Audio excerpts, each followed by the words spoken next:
There was an old country church that had a big problem. The rope had dry rotted and broke in their bell tower, and they had no way to ring their bell. Well, this big burly young man says, "I can ring it," and he climbed up to the top and ran into the bell head first. And he climbed back down. The pastor says, "Wow, that's amazing, but doesn't that hurt?" And he says, "No, I have a steel plate in my head."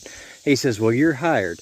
For the next 16 years, this young man would climb up that tower every Sunday morning and run into the bell face first when it was time for church.